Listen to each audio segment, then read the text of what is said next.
I welcome all of you to my webinar today. Thanks for one and all to join this on time.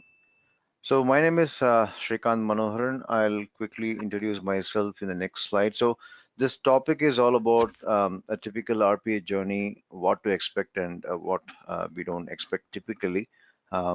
So this is purely a tool agnostic view of explaining a typical RPA journey. The reason being, we, or rather I, from a service provider company, we have gone through various RPA journeys and we have experienced various ifs and buts. So that is what I'm going to be compiling, or rather compiled in this presentation, which I'll be talking about it. The slides would be interesting as we go because there are a couple of slides where I have listed down the success factors which typically need to be referred, for your successful RPA journey. So I'll quickly jump on to my introduction. My name is Shrikant Manoharan. I work for a company called Indium Software Limited as Senior Vice President. And my roles includes I head the quality at Indium. I also head the RPA practice. So a bit of a background, about close to 23 years plus of experience in the industry, running the quality portfolios, RPA, enterprise content management, business process management, of course, program management. I also play as CISO, which is Chief Information Security Officer at Indium Software, managing the ISO 27001 controls. Um, Personal choice as an innovator, I strongly believe in the fact that there's always a better solution than what you think right now. Developer through my career, so I have a strong hold in programming concepts. And due to my interest in psychology, I mentor people, so that's my passion as well. So quickly jumping on to my agenda here. So today we're going to be talking about what is the typical RPA landscape look like.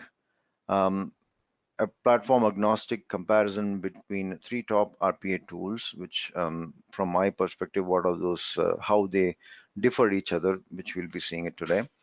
Again, industry landscape in terms of use cases that I have collected across the various applications. Of course, there are two sample videos which I'm going to be playing, which I feel is pretty interesting in nature of those two use cases.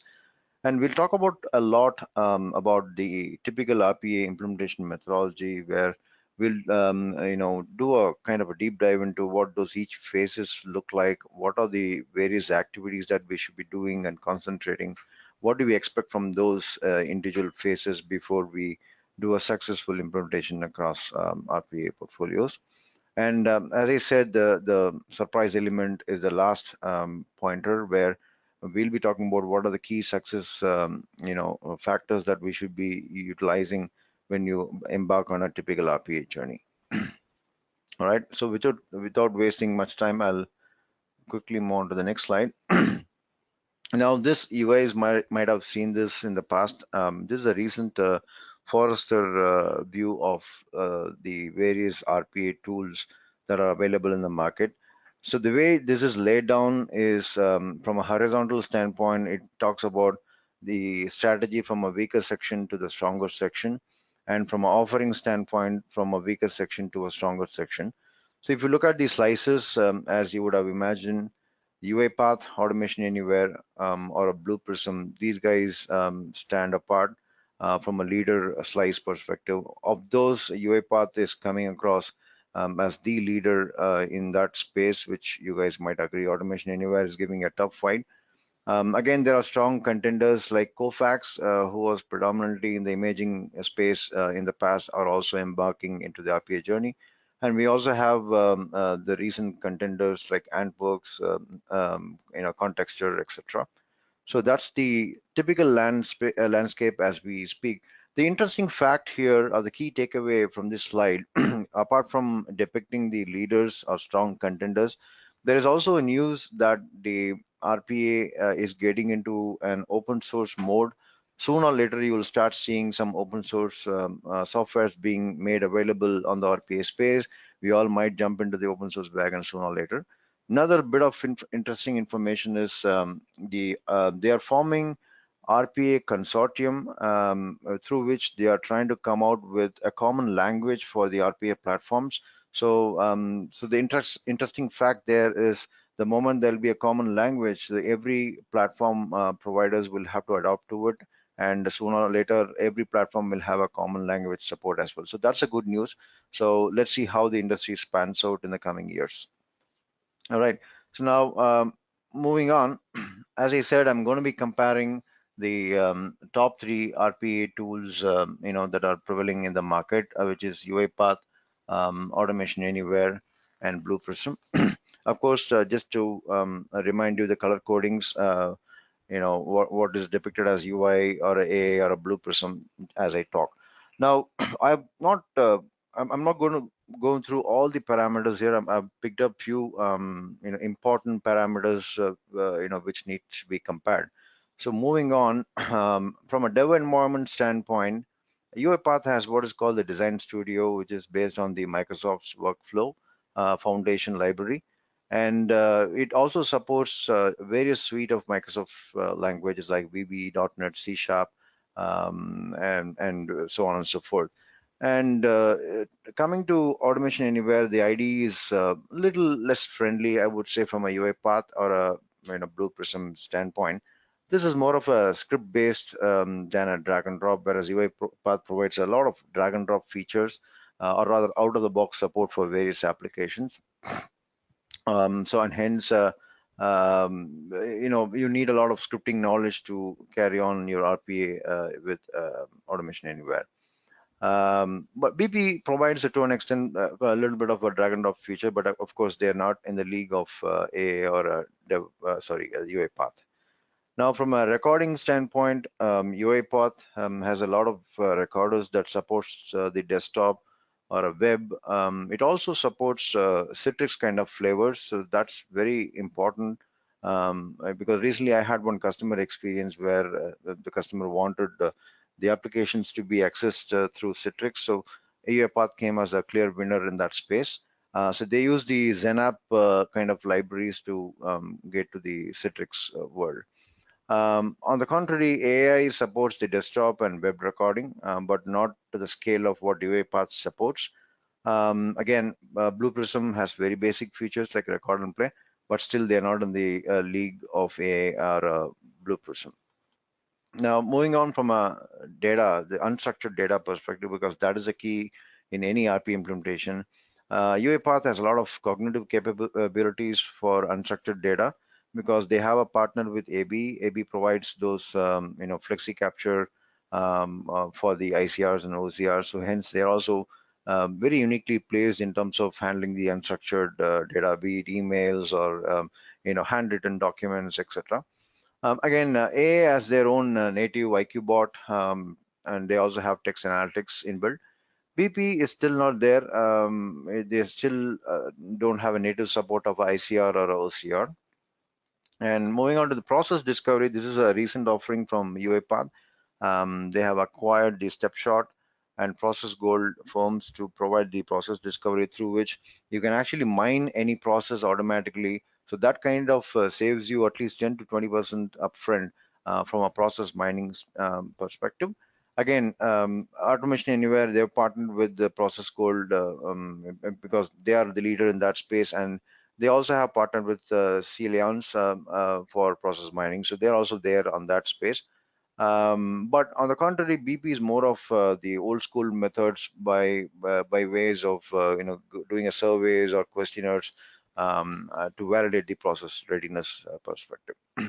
Now, in all probability, if you look at it, as the world drives through the AI and ML space, every tool vendor is striving to provide native AI and ML support. And in fact, Gartner or Forrester, everybody has predicted AI is going to be the next boom. So obviously, these tool vendors have to bring in those AI and ML flavors into, be it process mining or the ICRs or so on and so forth. So right from RPA, we are moving into the world of intelligent RPA is the key what we're referring to. All right. Now, this is the typical industry landscape. So this is not the end of the world because these are a typical landscape. Most of the RPA vendors have been successfully able to implement it. So as you can see, it cut across various domains, right from human resources to supply chain to payroll, or even sales and marketing. IT is another interesting flavor because some of your password changes, password resets could very well be handled by the RPA implementation. So in the next slide, I'm going to be playing two interesting videos. One of the video is more from a HR perspective, where it is used for screening the candidate profile for onboarding.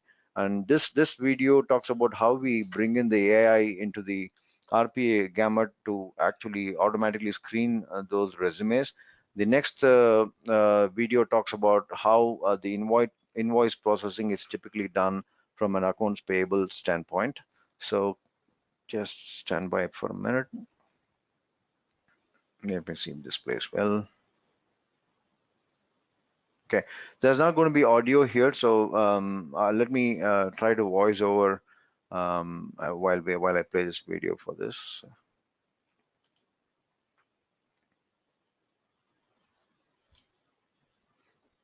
Okay, so in this demo, you'll see how UiPath robots can use AI to screen the candidates for a job position in an HR management application based on the contents of what you see in the candidate's resume.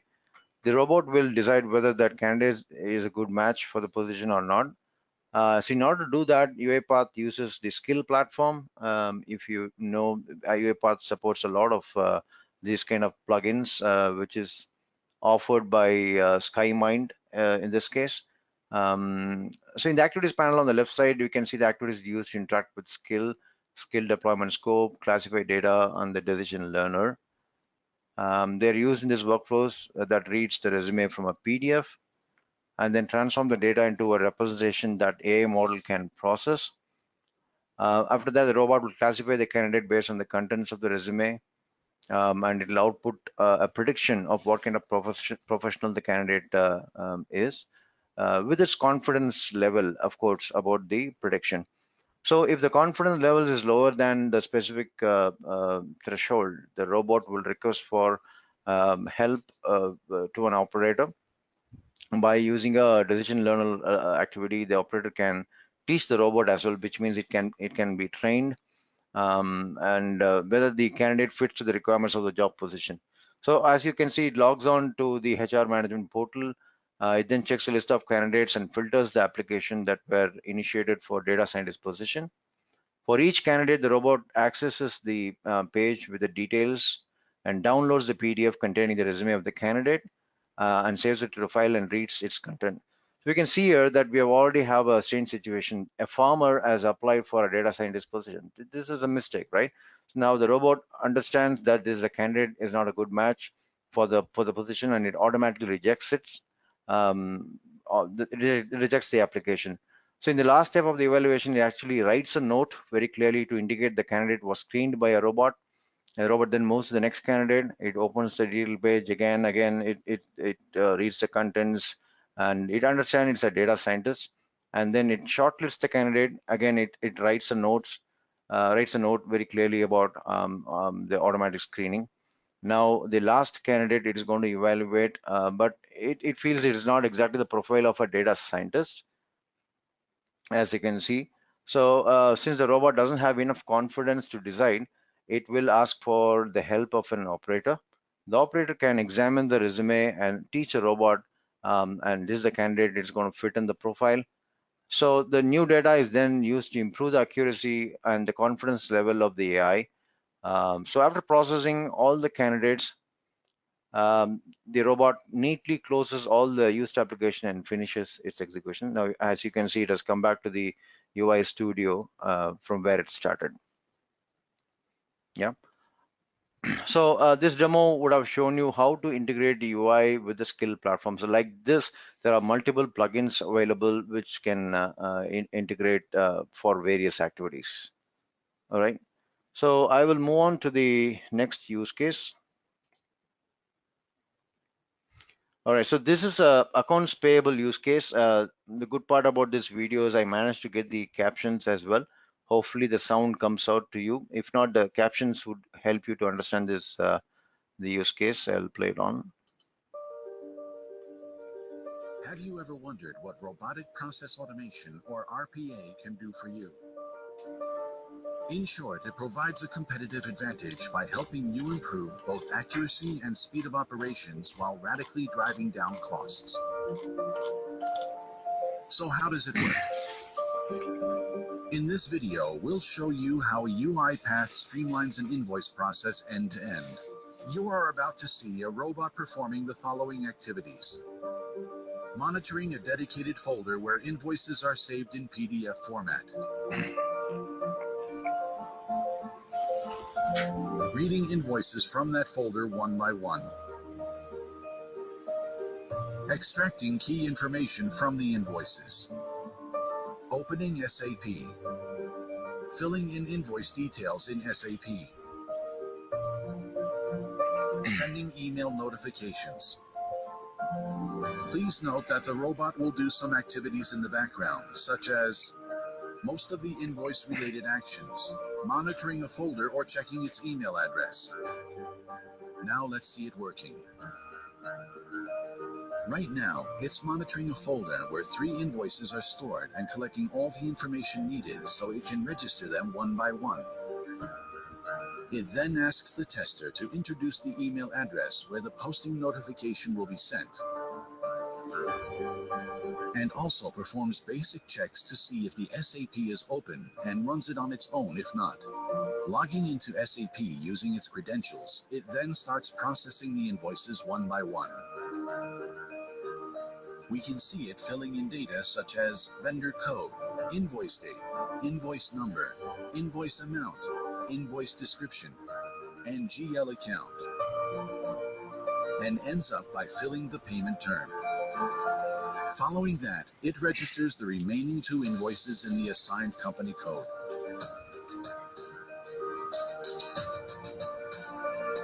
An email containing the SAP registration number is sent automatically by the robot after successfully registering each invoice.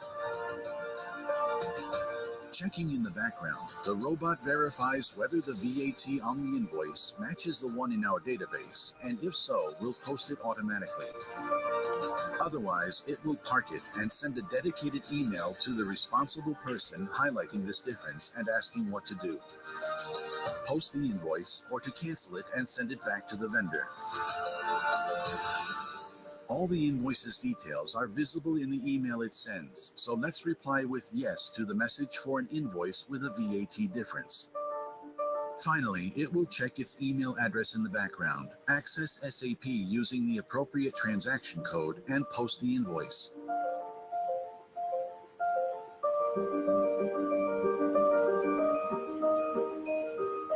And that's it. The robot has successfully posted the 3 invoices in SAP.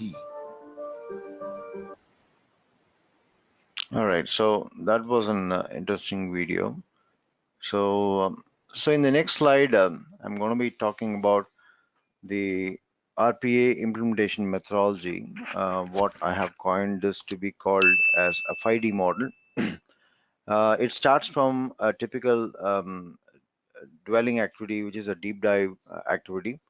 Then we go to a desired activity. Then you design it, develop it, and then deploy it. So we'll go into each of these phases of the 5D model. I'm going to be giving a lot of insight based on our experience. So that's the true outcome of this webinar, so to speak, where you will see what is typically expected versus what you typically don't expect to have. So we're going to be talking in those lines. So moving on, the first one is a dwell activity. So where, if you look at it, this is where the deep dive session starts with the business owners. The reason why I say is a deep dive session is, which we have seen in the past, is when you sit with the business owners to understand the process, there are many instances where the business owners may not give you a full picture of a process. So that is where you need to drill down with your experience of the process. We can probably take a business analyst and a RPA architect to this phase when you actually talk to the business owners, and then the domain guy will actually start drilling down and taking the business owners deep into the process information to ensure the RPA service providers capture enough information during this phase. So it is always a best practice to automate the process as an end-to-end activity, and not focus on just the task. For example, sending just an email or validating just a field in a PDF. Rather focus on how we can bring in an end-to-end automation as a RPA candidate. So it also, it is not important to automate the time consuming task. Rather, you can look for opportunities to break down those time consuming tasks into various format. You can either break it into multiple small chunk of tasks, or you can introduce some other technologies like make this process as API driven entity.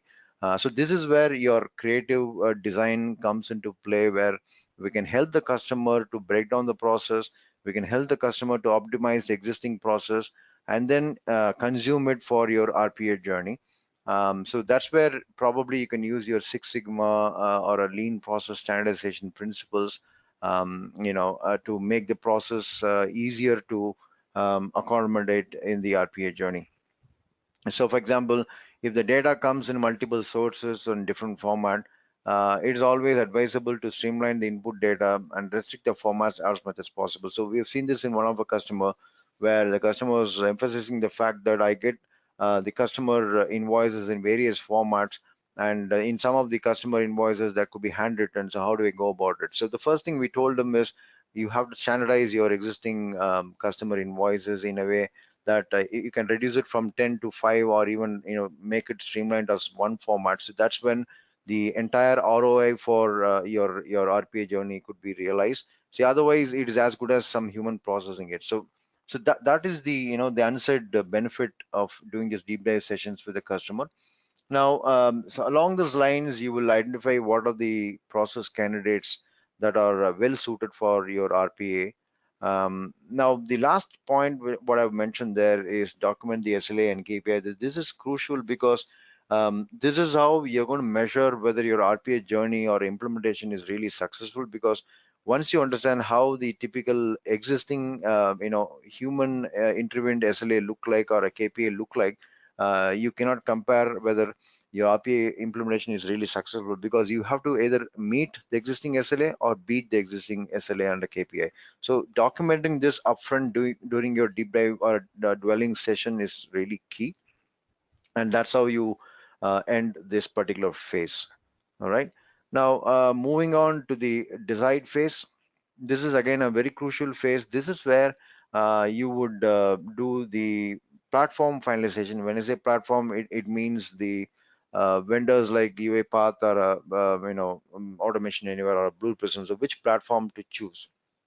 Now again, there are factors and pointers which I'll throw it right now, which you should typically use to finalize a platform. So once you know what are the process candidates that you have identified in the previous phase, you should understand or evaluate what is the speed of automation delivery that the platform can provide. I mean, which platform can best provide it?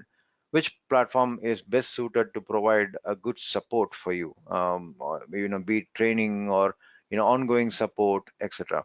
Again, which platform provides the best integration for your application? Say you have an SAP application, so which platform is providing a native support? So if you have to do a lot of customization, then that platform is not suitable. And which platform is going to provide you unattended automation, because that's the key, because you're going to replace a normal human with a digital workforce. So which platform has that ability to provide unattended automation? So which platform has a very great support for OCRs or ICRs, which is intelligence character recognition? What is the total cost of ownership when you have this platform? See, of course, money or price of a platform is also a good factor to consider, but that is not the factor. As I said, the factors that I just mentioned are very, very critical before you finalize a platform, right? Now, yes, you have decided the platform. The next best thing should consider is what is the infrastructure. that I should be considering when you have to install these platforms. You should think about having a QA environment. You should think about having a UAT environment. You should think about having how do I make my production to look like, because you need to think about how do I load balance this, how many bots should I procure. All those considerations should come into play. That's why always use a term as capacity planning. You need to understand what is my capacity from a sandbox to the production. And of course, there are various license models. So always don't get confused with the terminology or various licensing model the platform vendors are going to throw at. You know what you want, so you can always negotiate. When I say negotiate, not from the price perspective, there are various models this platform vendors provide, so you have to consider them slowly. Don't rush up into this phase, because this is crucial, and this is a long-term investment. And as you know, most of the platform vendors have this yearly subscription, so there's always a chance you go back and revisit the number of bots you have procured, and then standardize your licensing or the bots or the number of bots accordingly. So that's the very important activity that you'll be doing in your decision making phase here. Now moving on to the design phase. So this is where you start designing the workflows. This is more of a documentation, because unless until you have a good documentation, your development is going to get skewed up. So this phase you will sit and document the workflows with a revision that now this workflow will have a bot into the game. So this is very key. And again, identifying the new roles and responsibilities of the business owners, because they're going to be living and working together with the digital workforce. So getting that roles and responsibilities is very key. The last two, I'll club it together, the governance model, because previously X person would be approving it. Say an invoice is approved by X person. Now the bot is going to do all the process, and he will not enter the invoice detail. He will then become just an approver, not the creator. So what is the new governance model? How will the exceptions be handled? That because you will be creating what is called an exception bin, where the existing business owners will just have to focus on the exceptions, as we saw in the previous use case that I was talking about, the accounts payable or the HR business case that I was showing, where the business owners will have to just approve the exceptions to move forward. So those are the typical activities which you'll be focusing on when you design the model. Now, coming on to the development phase, this is where you actually sit and develop the bots. So as I said, there'll be a QA, QC phase where you will have to develop the bots, you test it, and then give it to the business owners to take it for a dry run. So those are really key here. And again, there's a myth that typically says RPA does not require programming language, which I strongly disagree, because most of the RPA journey involves a lot of programming knowledge, be it Java, be it Python, or any other means of customizing things, because there is not going to be a vanilla implementation of RPA in any case, which we have seen or I have seen in the industry. There's always a need for customizing few things, so that is always advisable to have persons with programming knowledge being part of the RPA team, and having the right team in place, and taking all the lessons learned, and putting it back to your COE. It's always critical. So there's always a COE model suggested, because that's when you can harvest some of the information and knowledge that you have collected. So that's really key here. Now, moving on to the next one, which is more of the deployment part of things. So once you have successfully tested in terms of QA, in terms of UAT, that's when you are ready for deploying your bots in production. Though it's a one-time deployment process, this requires a continuous improvement. As I was saying, initially we'll be over extrapolating the number of bots required, but as and when you look at the optimization standpoint for the bots, you will get to a phase where, yeah, initially you would have thought 2 bots or 3 bots that would be required, but later you would know from how the production goes, you can optimize the number of bots. The other key thing here is to measure the SLA and the KPI. As I was referring to it in the 12 phase, what you have documented versus what you actually see in action. You should actually measure it to see whether the SLA has been improved, KPI has been improved.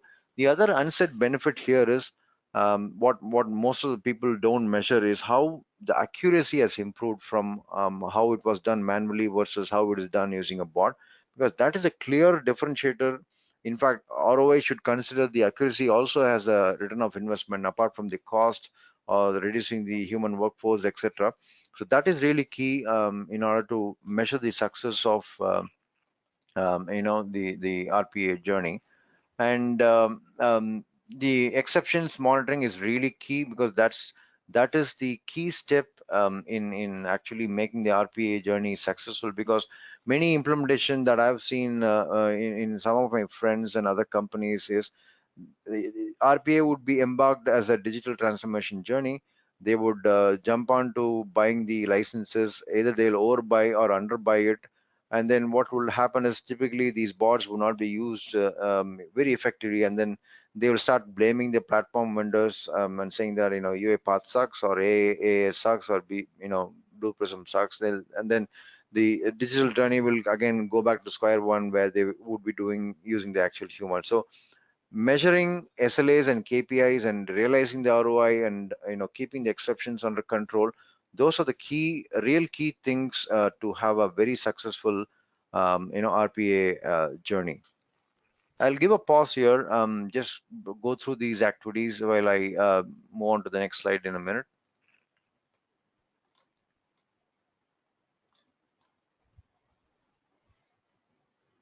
Okay, how are we doing on time? It's about 1 o'clock. Okay. So the next slide is a key slide where I'm going to be giving you some pointers in terms of what are the key mantras that you should be using to have a successful RPA implementation. I'll move on to the next slide.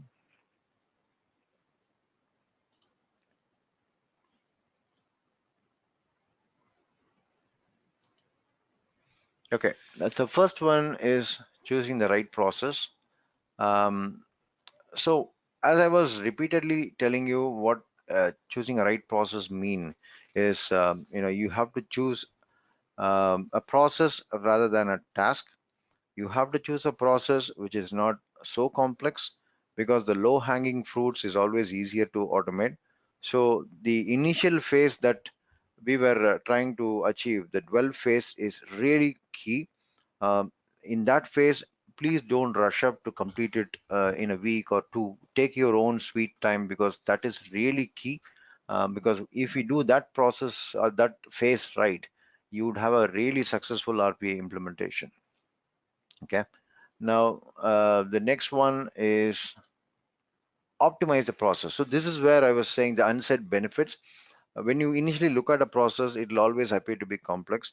Or when you pick up a complex process, you will always feel RPA may not be a good candidate. So try and optimize the process. As I was telling you, use a lean methodology, and process, or introduce APIs, or standardize your PDFs, so on and so forth. There are a lot of ways and means through which you can optimize the existing process.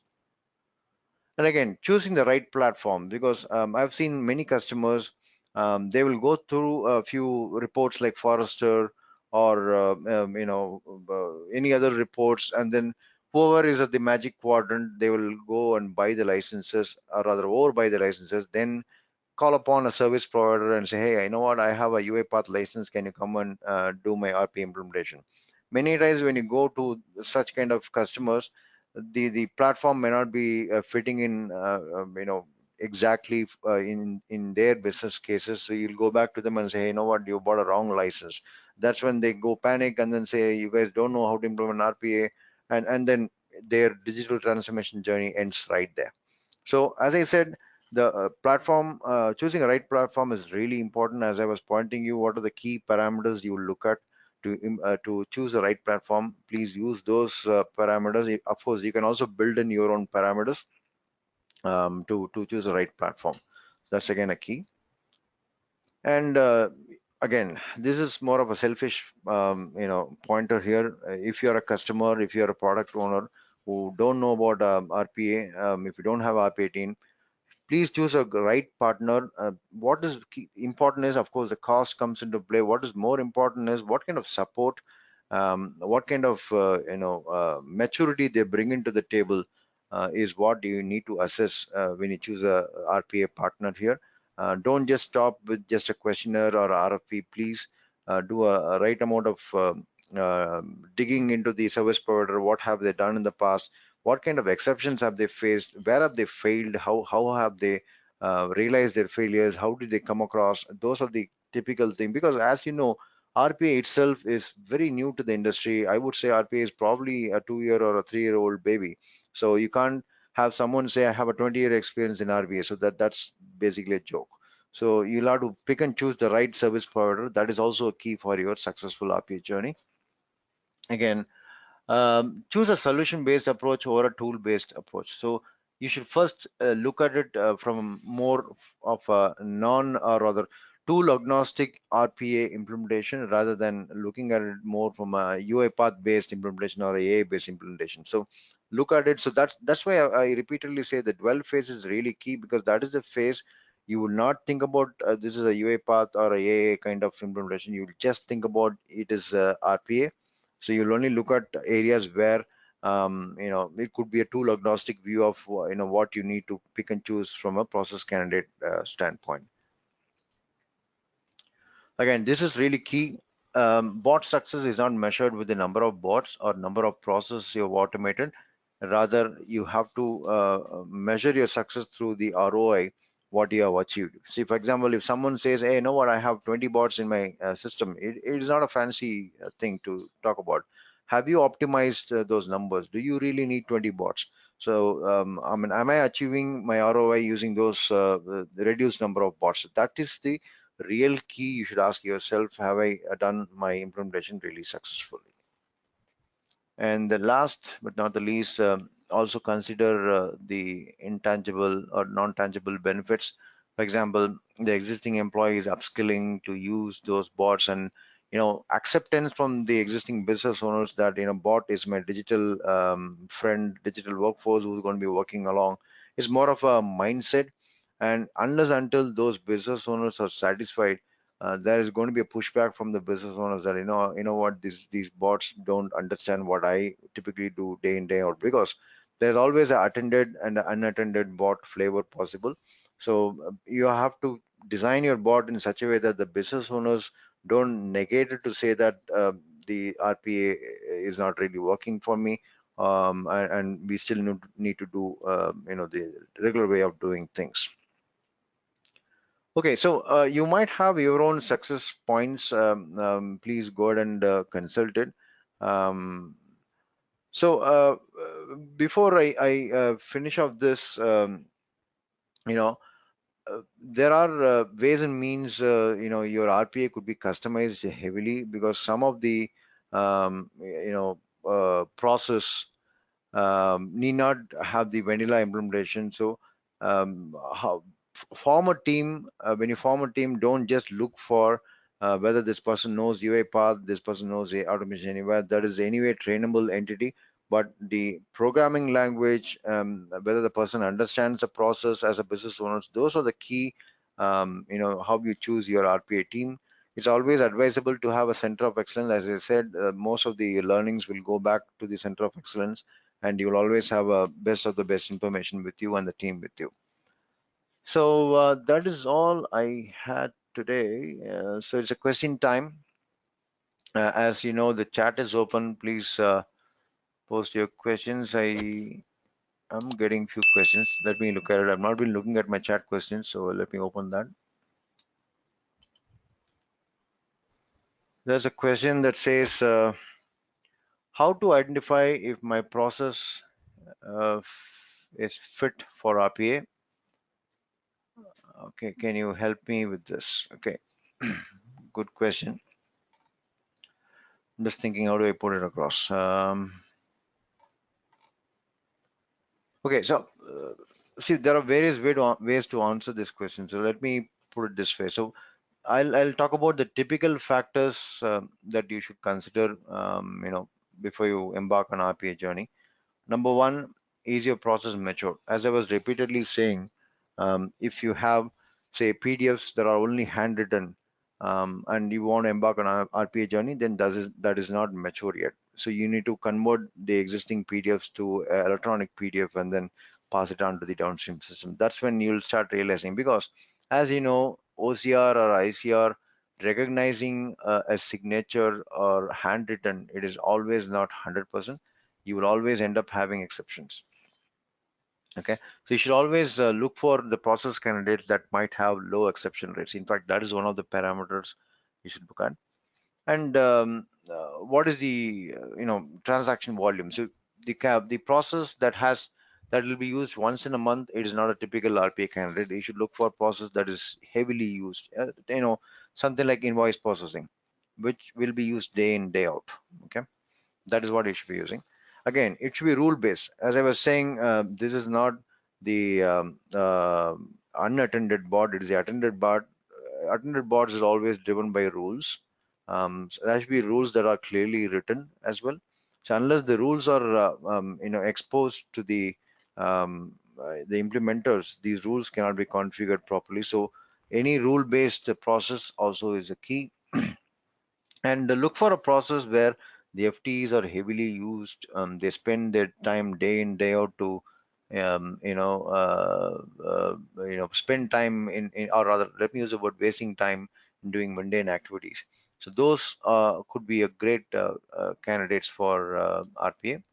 And look for the data that is more structured, because unstructured data is always a tougher candidate to handle, because you need to write a lot of customization, and those customizations may not really be coming across correctly. So always look for candidates that has structured data, because as I said, the low hanging process is the best suited process for RPA implementation. In fact, just to talk about it, we do this as in Indium does this as a part of consulting service, and that is exactly is reflecting in some of my notes that I was giving you. Hope I've answered your question. I don't know, this came from somebody. Okay, I'll wait for the next question. Okay, so one more question that is coming up. Let me read this out. How do I decide upon the number of bots that would be required for my process? All right, tricky question. Um,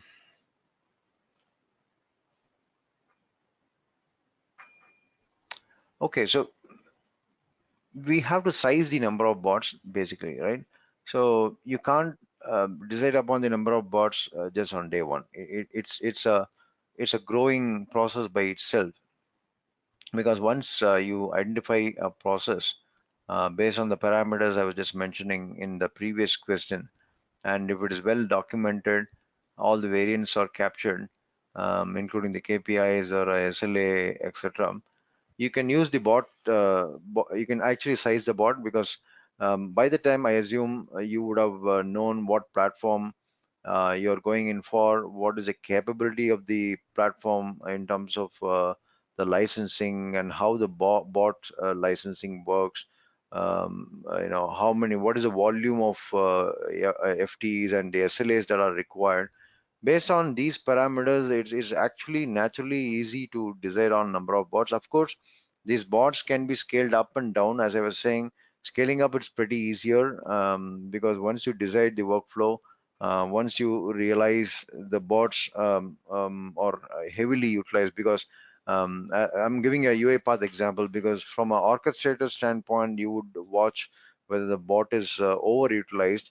Say if the utilization goes beyond 100%, obviously one bot may not be sufficient. You'll have to plug in another bot to contain the utilization.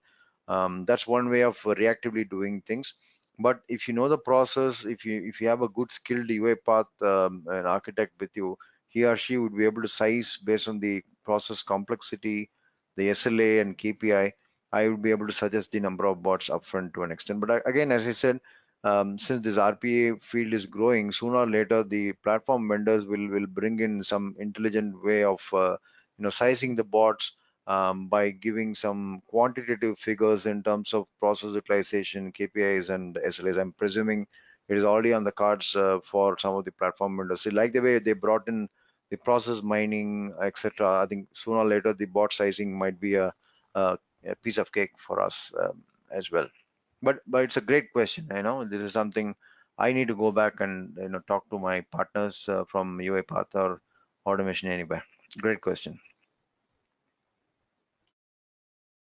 Okay, I'll give one more minute for any other questions. Otherwise, I'm ready to wrap up. I have some wrap up notes. I'll talk about it. Okay, I think that is pretty much about it. Thanks for all joining this session, though it is late for some of you. I hope I have conveyed some good, useful information to you. So as a value add, we have recorded this session, and we have all of your email IDs. So this session would be sent to you through your email address once my curators, complete the recording and then take this up. Again, thank you one and all. Have a great RPA implementation journey. Again, my name is Shrikant Manoharan from Indium Software. Reach out to me for any questions. My team would be sending out email to you. So do post your questions there. We'll try to answer them as early as possible. And this is our thank you slide. It has numbers. You can note it down. There's an email ID in terms of sales and in general inquiries. You can post it to any of this. But again, thank you one and all. Have a great day. Have a great end of year. Hope 2020 going to bring you good luck. I wish you good luck for you. Thank you, everyone. Have a great day. Bye.